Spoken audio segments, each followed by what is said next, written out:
So, thank you for attending our little workshop. We are from the German National IT Security Agency, BSI. This is my colleague Andreas. My name is Damian. We are part of the operating systems group at BSI, and we are also responsible for all things open source. And we were tasked with developing a national guideline for a secure open source lifecycle. So why do we do that? The public administration needs to have some metric for estimating the security level of not only open source software, but obviously also open source software. And our procurement might want to make certain levels of software security mandatory, so we need some notion to assess it.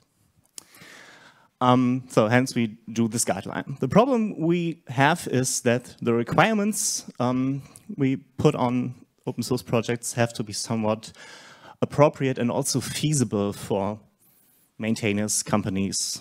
And that's why we want to reach out to the community and develop this technical guideline together with you.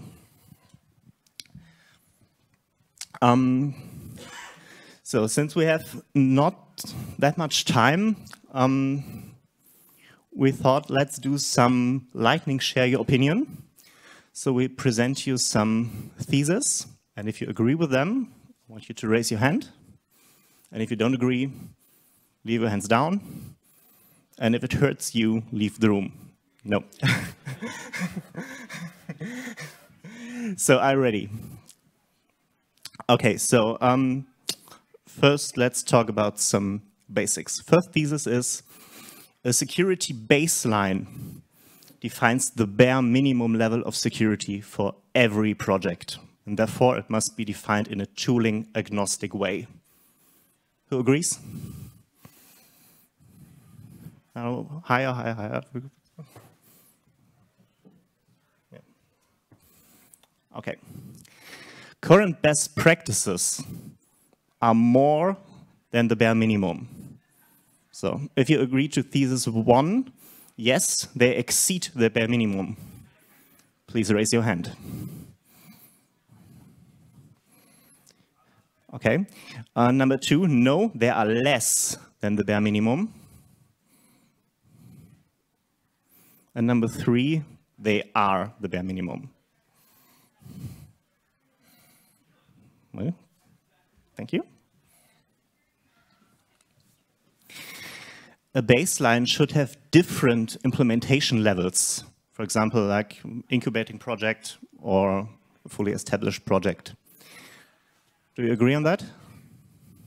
Different levels? Okay. And what do you think then is the bare minimum? Is it the first level? The last level? Okay.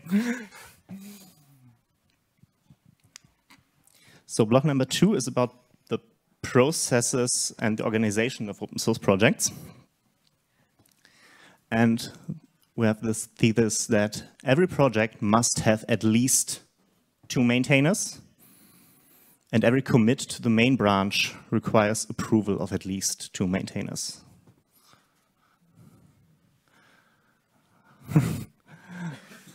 Okay, no one agrees.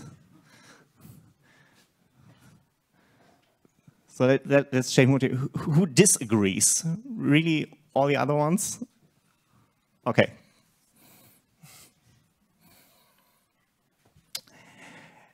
Every project must have a publicly documented process for reporting bugs.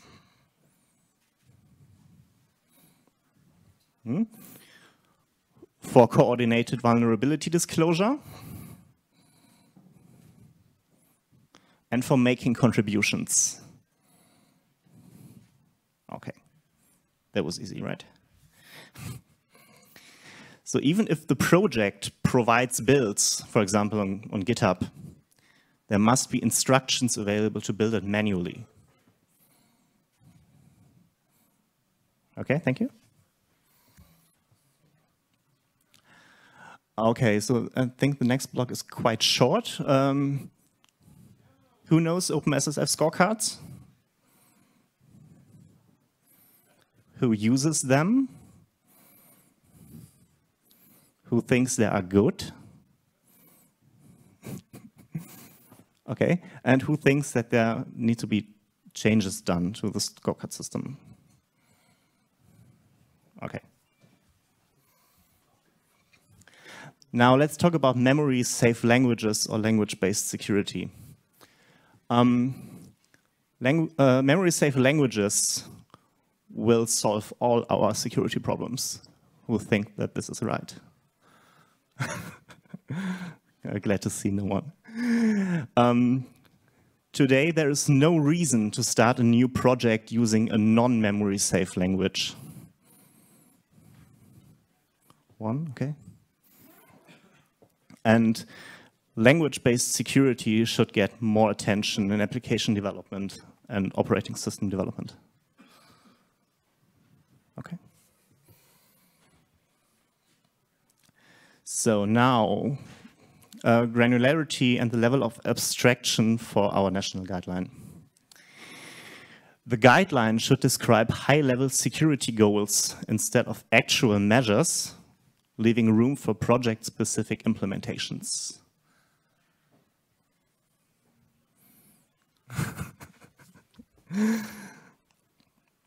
The guideline should address requirements brought up by CRA and NIS2. Okay. I don't care about granularity and abstraction as long as the guideline is mostly automatable.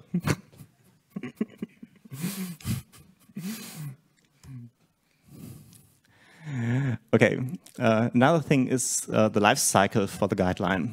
The guideline should be updated in a fixed cycle, like every 2 years. Who agrees on that? It should be updated continuously to reflect current industry best practices. Yeah. Or it should be updated almost never, as it should have only fundamental and slow-changing requirements. Okay. So, collecting input on events like the Open Source Summit is the right approach for... okay. International security agencies should create a unified draft and have business foundations adopt it.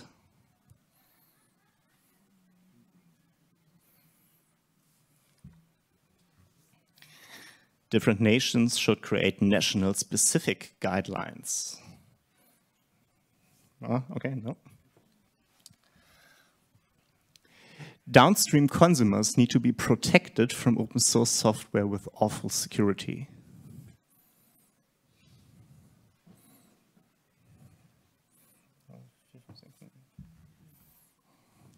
Market and companies will just do fine by themselves.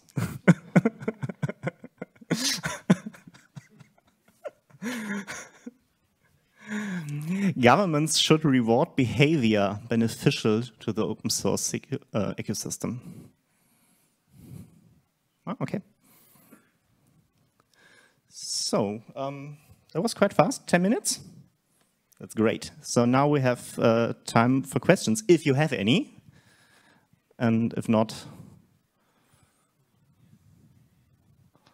so. From all the questions that you showed us, slash proposals, which one is your first priority and why? So the question is, what is your priority?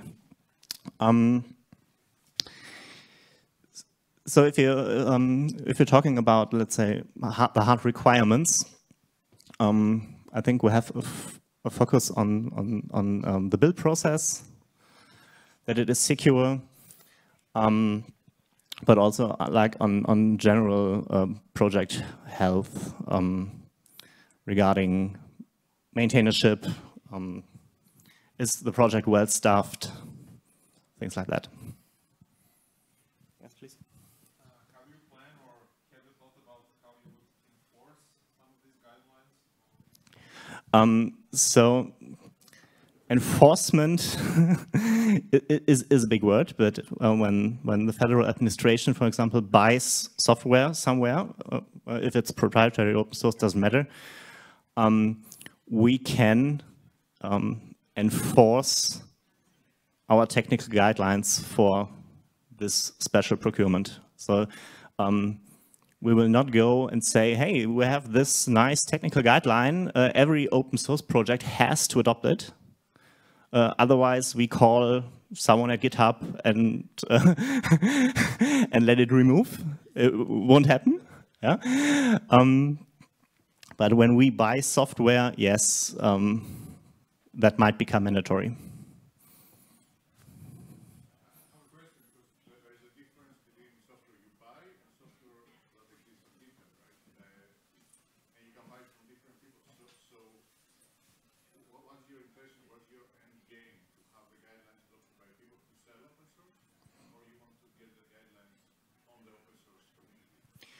So when we have a company sell us some open source stuff, we might or might not. It depends on the procurement and also where the software should be run and for what reason. We might enforce that this vendor, whoever it is, will be compliant to a technical guideline. And that might also have impact on, let's say, dependencies of that project, yes. But we don't want to kill all the small projects that have only one maintainer. That is true. In an ideal world, I guess we want the companies that make money out of open source to help us build an ecosystem where also the small projects they depend on are healthy and well-staffed. In order to enforce those rules, you need to know what projects are consumed by the product you're buying. So do you also enforce the use of S-bonds? Yep. Okay.